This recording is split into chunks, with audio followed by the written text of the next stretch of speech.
अस्सलाम वालेकुम, मैं हूं अलीना शिगरी। ज़राई इलाकों के सैलाब से मुतासर होने के बायस सब्जियों और अशिया खुर्दनोश की सप्लाई लाइन तबाह होकर रह गई है। मौसम सरमा की इब्तिदा पर ही सब्जियों की कीमतों को यूं पर लगना बताता है कि तबाह हाल किसान शायद इस साल हमारी जरूरियात पूरी ना कर सके। इसका ट्रेलर अभी टमाटर की कीमतों की शक्ल में सामने आया है। मंडी ज़राए के मुताबिक लाहौर की बादामी बाग मार्केट में रोजाना टमाटरों के 30 ट्रक आते थे, लेकिन पिछले हफ्ते से सिर्फ 15 से 20 ट्रक आ रहे हैं। सैलाब की वजह से सिंध की फसल भी ताखीर का शिकार है। अक्टूबर के आखिर तक सिंध के इलाके ठट्टा, बदीन और मीरपुर खास से टमाटरों की नई फसल उतर जाती थी, लेकिन खड़े पानी और बारिशों की वजह से फसल अब तक तैयार की। टमाटर के साथ साथ प्याज, आलू, हरी मिर्च, भिंडी, तोरी, अदरक और लहसुन की कीमतें भी आसमान को छू रही हैं। कीमतों में मुसलसल उतार चढ़ाव ने आम सार्फिन को किस हद तक मुश्किलात से दो चार कर रखा है, आइए आपको सुनवाते हैं। महंगाई तो बहुत ज़्यादा है और गुज़श्ता 13 सालों से इस मुसीबत के साथ पख्तून लोग जो है ना वो बरसारे बेकार है। लेकिन आजकल टमाटर का जो मसला है वो 500 से 700 रुपये किलो के हिसाब से बिकता है। यहाँ कोई तवज्जो नहीं है तो ये ना दुकानदार पर हम गिला शुका कर सकते हैं, ना कि हम हुक्मरान पर कर सकते हैं। टमाटर और अंगूर जो थे अफगानिस्तान से आ रहे थे, जो कि पाकिस्तान की उनके साथ कोई जंग लगी हुई है, उसकी वजह से वो आना बॉर्डर से बंद हो गए हैं। बॉर्डर पे गाड़ियाँ खड़ी हैं, वहाँ ख़राब हो रहे हैं।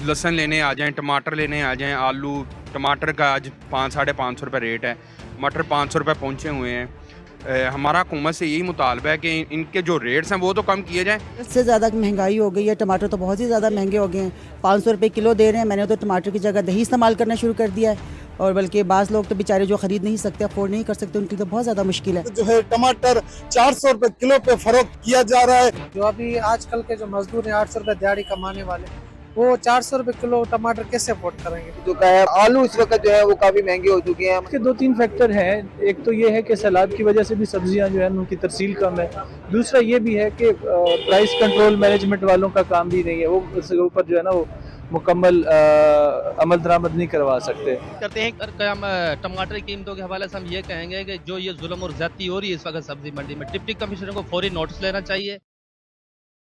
कुदरती आफात से ज्यादा मिस गवर्नेंस के बायस अवाम बुनियादी जरूरियात के हुसूल में मुश्किलात का शिकार नजर आती हैं।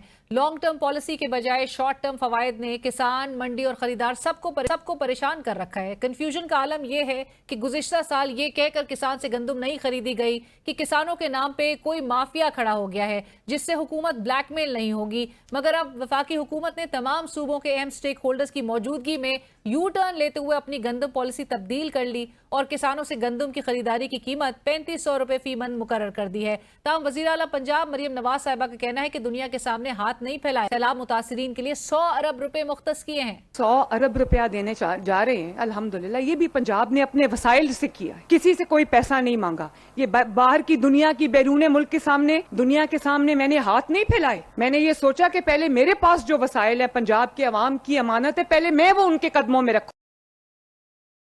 उधर 26वीं आईनी तरमीम के खिलाफ केस उसी आईनी बेंच के सामने लगा हुआ है जो बेंच 26वीं आईनी तरमीम के नतीजे में मार्ज वजूद में आया, जबकि जजेस के लिए ताज़ा कोड ऑफ कंडक्ट ये कहता है कि जज को चाहिए कि वो किसी भी ऐसे मामले या अमल का हिस्सा बनने से गुरेज करे जिससे जाती फायदे का तासुर जाता हो, चाहे जज का वो किरदार बिल वास्ता हो या बिला वास्ता, ताकि इस बात को यकीनी बनाया जा सके कि इंसाफ ना सिर्फ हो रहा है बल्कि होता हुआ भी दिखाई दे रहा है। 26वीं आईनी तरमीम के खिलाफ दरख्वास्तों की समाअत के दौरान आईनी बेंच ने सीनियर वकील अकरम शेख साहब से सवाल पूछा कि क्या आप 26वीं आईनी तरमीम को मुतनाज़ समझते हैं। जवाब में अकरम शेख साहब ने कहा कि यह अंडर चैलेंज है। उनका मजीद क्या कहना था, आइए आपको सुनवाते हैं। हमारे मुल्क में एक इलेक्शन हुआ, कुछ लोगों को ये ख्याल गुजरा कि इस इलेक्शन की स्क्रूटनी हो जाएगी, फिर ऐसा हुआ कि वो कमीशन बन गया जिसके नतीजे में ये सारी अमेंडमेंट आ गई।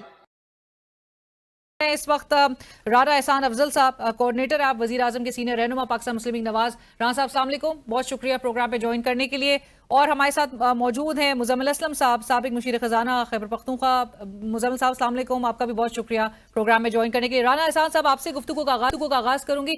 आज आप भी देख रहे होंगे खबरें, तमाम तर जो है वो बातें यही हो रही हैं, लोगों का एक रद्दअमल, शदीद रद्दअमल नजर आ रहा है। 600 रुपए से जायद पर टमाटर की प्राइसेस जा चुकी हैं। आप लोग हमें बताते आए कि हमने मुल्क को डिफॉल्ट से बचा लिया है, दिवालिया होने से बचा लिया है, जो पिछली हुकूमत जो है वो छोड़ के गई थी पाकिस्तान तहरीक इंसाफ की। आप लोग ने मुल्क बचा लिया, सर अवाम को क्या मिला है? बिस्मिल्लाहिर्रहमानिर्रहीम। देखिए, अभी अगर आप हालिया दिनों में देखें तो पाकिस्तान में बदतरीन सैलाब आए और उन सैलाब से पूरी जो सप्लाई चेन है वो मुतासिर हुई। और जाहिर सी बात है, इतनी बड़ी जब एक नेचुरल आफत आई तो उसके फिर आफ्टर मैथ में ये आपको इश्यूज आए हैं कि इन्फ्लेशन जो खाने पीने की अशिया है उसके अंदर बढ़ी है। और ये एक ऐसा फिनोमेना नहीं है कि जो कि अनहोना हो और ऐसी चीज़ें। तो मेरे ख्याल से ये एक वैसे भी सीजनल जो है वो आइटम है टमाटर, और ये इसको प्राइवेट गवर्नमेंट रेगुलेट नहीं करती। इसकी इंपोर्ट या इसकी एक्सपोर्ट जो है वो ओपन है, इसको ऊपर कोई कदगन नहीं है। तो जो शॉर्टफॉल आया उसको प्राइवेट सेक्टर जरूर जो है वो कवर कर जाएगा, और उसको अगर किसी किस्म की फैसिलिटेशन चाहिए हो तो हुकूमत की तरफ से वो बिल्कुल अवेलेबल होगी। बट बहरहाल जो मैं राइट, मैं राना साहब, मैं इसी पे जरूर मैं कमेंट में शामिल करती हूँ डिस्कशन में। मुजम्मिल असलम साहब मुस्कुरा रहे हैं। मुजम्मिल असलम साहब, आपको क्या वजूहात, राना साहब कह रहे हैं सैलाब की वजह से मेनली जो है वो इम्पैक्ट पड़ा है, और जो कुछ गवर्नमेंट वगैरह रेगुलेट भी करती है उनकी प्राइसेस आपके ख्याल में कम है? देखिए, मैं तो उस दिन का इंतजार कर रहा हूँ कि जिस दिन राना साहब कहें कि हाँ ये हमारी वजह से या हमारी गलती की वजह से ये चीज हो गई है। इनके पास हर वक्त एक्सक्यूज होता है, कभी सैलाब, कभी हवा, कभी पानी, कभी पीटीआई, कभी भारत, कभी इसराइल, कभी अमेरिका। इन्होंने तो कभी, इनके तो मतलब कोई गलती, कोई सरजती नहीं होती ना इनसे। अब 3.5 साल हो गए हैं। 3.5 साल में जीडीपी ग्रोथ इनकी जो है -से 2% के दरमियान घूमती है, वो भी फॉर्म 47 वाली। महंगाई, चले ये कह रहे थे कि इनके हिसाब से नीचे हो गई है, जरा आम आवाम में जाके पूछ लें कि महंगाई के क्या हालात हैं इस वक्त, ठीक है ना। मुर्गी, आज तो वो मैंने एक किसी का कॉपी करके चीटिंग करके लिख भी दिया था कॉपी, कि अभी ये बता दें कि मुर्गी में जो है ना टमाटर डालना है या टमाटर में मुर्गी डालनी है। तो लोगों ने मुझे कहा कि भाई तुम्हें मुर्गी का रेट नहीं पता क्या चल रहा है। तो मुर्गी भी जो है ऊपर, टमाटर भी ऊपर, सप्लाई चेन इनके लिए मसला हुआ है। फिर दूसरी बात सबसे इम्पोर्टेंट ये है कि ये कहते थे कि ये जो है मुल्क में गुर्बत खत्म करने आया है, गुर्बत का तारीखी रिकॉर्ड बन गया। फिर ये कहते थे रोजगार देने आए हैं। रोजगार में कल जो है इंटरनेशनल एजेंसी जो है जो एनर्जी वाली है, उन्होंने ये कहा कि 2017 में, जिसका क्रेडिट लेते थे ये, जो इन्होंने जो पंजाब में साहिवाल में प्लांट लगाया है उसको बंद कर दें। एक तो उससे माहौलियाती मसला बहुत बड़ा आ रहा है और उससे पाकिस्तान की बचत हो जाएगी और लोगों को सस्ती बिजली मिल जाएगी। फिर कल की ही अखबार में ये जो एलएनजी नवाज शरीफ एलएनजी लाए थे इस मुल्क में, कतर की मिन्नतें कर रहे हैं कि 26 कार्गो हमसे गैस बिक नहीं रही इस मुल्क में, तो आप जो है उसको इस साल की जगह अभी आप इंटरनेशनल मार्केट में भेजा। आपको पता है मुआहिदा क्या किया हुआ है? अगर तो वो उन्होंने बेचे तो उसकी जो भी कीमत में नुकसान होगा वो हुकूमत पाकिस्तान भरेगी। अंदाजा लगाएं कि जिस मुल्क में गैस और बिजली नहीं चल रही तो वो मईशत कैसे चल रही होगी। अब वो तो सप्लाई चेन का मसला नहीं है ना। तो ये सारा का सारा, मैं ये कहता हूं कि चलें, शायद ऐसे हो कि इनकी भी इसमें कसूर ना हो, आलमी हालात हो, लोकल हालात हो, लेकिन उसको फेस करना शुरू करें। ये कब तक इस लोगों के पीछे छुपेंगे, कभी सैलाब के पीछे, तो कभी पीटीआई के पीछे, तो कभी आईएमएफ के पीछे, ये कब तक इस तरह करेंगे? राना साहब जी, मुजम्मिल साहब, मैं राना साहब की तरफ ये बात लेके जाऊंगी। राना साहब, मुजम्मिल साहब कह रहे हैं आप हर जवाब आप ढूंढ लेते हैं, उसके पीछे कब तक हुकूमत छुपती रहेगी? इन सारी चीजें जो ये भी हाईलाइट कर रहे हैं मुजम्मिल असलम साहब। ये देखिए, हुकूमत तो ने तो हेड ऑन सारे चैलेंजेस को लिया। अभी आईएमएफ की ट्रांच जो है वो अप्रूव हो गई है, और इसी तरह आपने देखा कि जो डिफॉल्ट के रिस्क जिनके ऊपर बहुत ज़्यादा पीटीआई खेलती थी कि श्रीलंका बन जाएगा, अब एग्जिस्ट नहीं करते। आपको बिल्कुल एक ये हमने जो स्टेबिलिटी अचीव की है, जो 40% महंगाई के ऊपर थी, जो थ्रेट्स थी इकोनॉमी को, वो सारी स्टेबलाइज हो गई। आपका रुपया स्टेबल है, आपके रिजर्व्स बढ़ रहे हैं। तो ये भी इसी माहौल में हुआ है। तो ऐसे नहीं है कि हुकूमत जो है वो कोई बहानों के पीछे छुपती है। हुकूमत ने तो हेड ऑन लिए और बड़े अनपॉपुलर फैसले लिए जो कि बड़े बोल्ड थे, जिनके लिए बगैर ये मीशत नहीं ठीक होनी थी। इन्होंने एलएनजी का जिक्र किया तो 2021 में एक ऐसा मुआहदा किया पीटीआई ने जो कि दूरअंदेश नहीं था, और जिसको अब हम भुगत रहे हैं कि हमें वो एलएनजी लेनी पड़ रही है जिसकी डिमांड नहीं है। और बिल्कुल हम वो रास्ता निकाल रहे हैं उसको भी हम देख रहे हैं और इंशाल्लाह इस मसले को भी हम हल करेंगे। बहरहाल मैं समझता हूँ कि पाकिस्तान में एक सोलर रेवोल्यूशन आया है जिसमें 15,000 मेगावाट के सोलर पैनल्स जो हैं वो इंपोर्ट हुए और ये अनप्रेसिडेंटेड तो है उसमें दुनिया भी भर के। गवर्नमेंट We कह are रही है हमने needing- नेट मीटरिंग को चेंज करके ग्रॉस मीटरिंग करनी है। लेकिन उसमें भी लोग जो कंज्यूमर है वो तो प्रोटेक्टेड है ना। जो जिसने नेट मीटरिंग ले ली है उसको 7 साल का लाइसेंस मिलता है जिसके तहत वो प्रोटेक्टेड है। और ये गवर्नमेंट की पॉलिसी जो है नेट मीटरिंग की, अगर आप दुनिया भर में देखेंगे ये परमानेंट नहीं होती, ये डिमांड सप्लाई बेस्ड होती है। इसके डायनामिक्स चेंज होते रहते हैं। तो आपको 7 साल की कंज्यूमर को जो जिसने नेपरा का लाइसेंस लिया उसको प्रोटेक्शन है। तो it is a good period कि जिसमें वो अपनी कॉस्ट को भी रिकवर कर लेगा और वो आगे भी उसको बेहतरी भी 7 साल वो बल्कि लंबा अरसा एंजॉय करेगा उसके बेनिफिट्स को। तो मैं समझता हूँ कि ओवरऑल जो चैलेंज बताया मुजम्मिल ने ये जरूर है, ग्रोथ का है।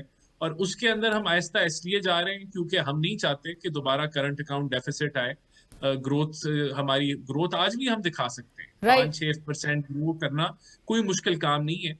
आप इंपोर्ट खोल दें, ग्रोथ आ जाएगी जिस तरह इन्होंने आखिरी अपने दौर में किया ये। लेकिन हम वो बूम बस साइकिल से निकलना चाहते हैं और हमारा चैलेंज ही, मईशत का चैलेंज ही यही है कि आपने ग्रो भी करना है और करंट अकाउंट डेफिसिट भी ना बने।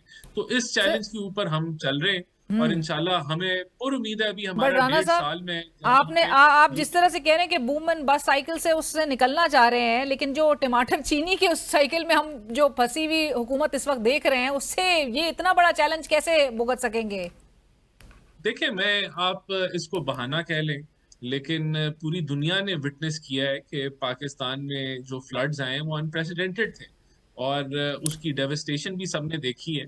तो ऑब्वियसली इतने बड़े सानहे के बाद देयर आर इश्यूज। जो सप्लाई चेन फूड की सबसे ज्यादा हिट ही ये आपका एग्रीकल्चर सेक्टर हुआ है, तो उसके इम्पैक्ट आएंगे। लेकिन ये कोई लॉन्ग टर्म या परमानेंट नहीं होंगे। इनके ऊपर हम चंद हफ्तों में अगर महीनों में नहीं काबू पा लेंगे और इन्फ्लेशन का ट्रेंड डाउनवर्ड ही है। आपकी सैलाब की बात पे मुजम्मिल असलम साहब का बल्कि मैं ट्वीट भी देख रही थी। मुजम्मिल साहब, आप तनकीद कर रहे हैं वज़ीर आला पंजाब मरियम नवाज साहिबा, वो 100 अरब रुपए दे रही हैं, वो अपनी जेब से दे रही हैं, वो किसी से मांग के नहीं दे रही।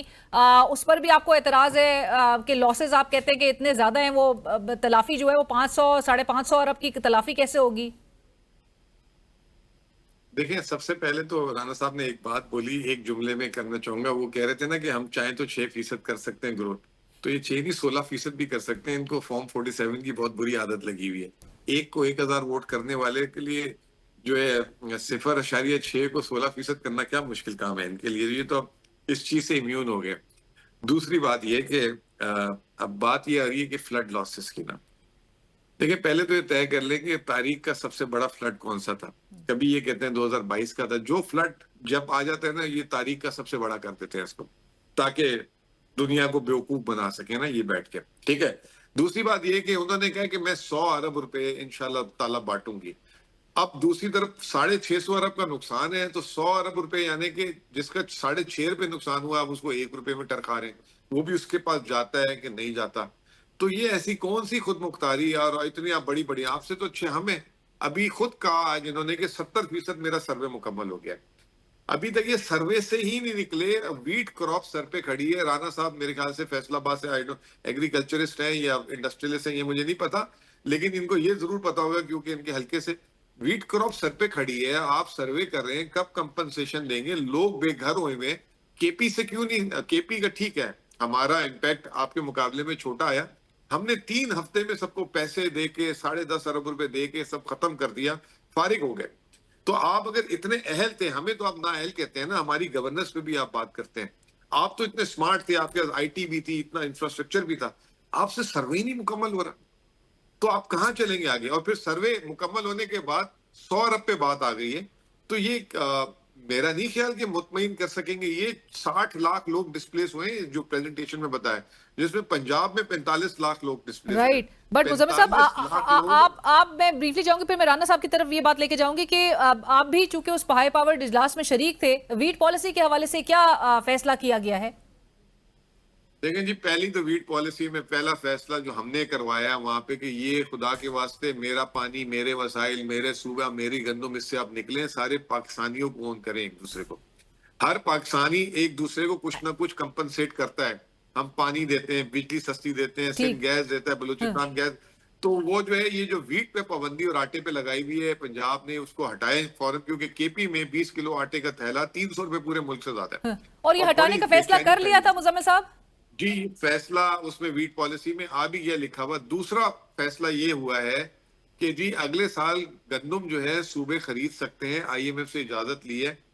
और वो 3,500 रुपए का रेट की बात हो रही थी, तो वो सिर्फ कह रहे थे कि थोड़ी ज्यादा हो, तो आज 4200 शर्जील मेमन साहब आज कह रहे थे। मेमन साहब उसको अलग रेट बोल रहे हैं। अब वो तजाद ये किस तरह हल करते हैं मुझे समझ नहीं आता। ये इत्तेहादी किस तरीके के हैं, पूरे पाकिस्तान को कंफ्यूज करके रखा हुआ है। तो अब ये दो फैसले हुए थे। राइट। मैं राना साहब, अभी मुजम्मिल साहब की भी गुफ्तगू आपने सुनी। एक तो उन्होंने कहा कि कंसिस्टेंसी नहीं है, मुस्तकिल मिजाजी हुकूमत को जो है वो अडॉप्ट करनी होगी। दूसरा जो ये वीट पॉलिसी है, राना साहब क्यों इतनी तनकीद की जा रही है? अभी मुजम्मिल साहब भी कह रहे हैं कि अगर फैसला हो गया है ये जो इंटर प्रोविंशियल मूवमेंट पे जो रिस्ट्रिक्शंस थी उसको हटाने का, इस दफा बिल्कुल ये वफाक ने समझा कि हम इसको खुद डील करें और हमें हर बात पे इमदाद मांगने की जरूरत नहीं है, जबकि हम क्लाइमेट रिजिलियंस फंड्स और उन चीज़ों को बिल्कुल एजिटेट करते हैं मल्टीलैटरल्स के साथ कि वहाँ हमें, और जो इंटरनेशनल क्लाइमेट की डिबेट है उसमें भी हम अपना हक मांगते हैं। लेकिन हमने ये सोचा कि हम इसको खुद इस दफा मैनेज करें। और ये कोई नहीं कह रहा कि अपनी जेब से एक पैसे कर दो, देते हैं। एक मिनट राना साहब, एक सेकंड राना साहब, एक बात सुन ले जरा, इसका जवाब भी दे।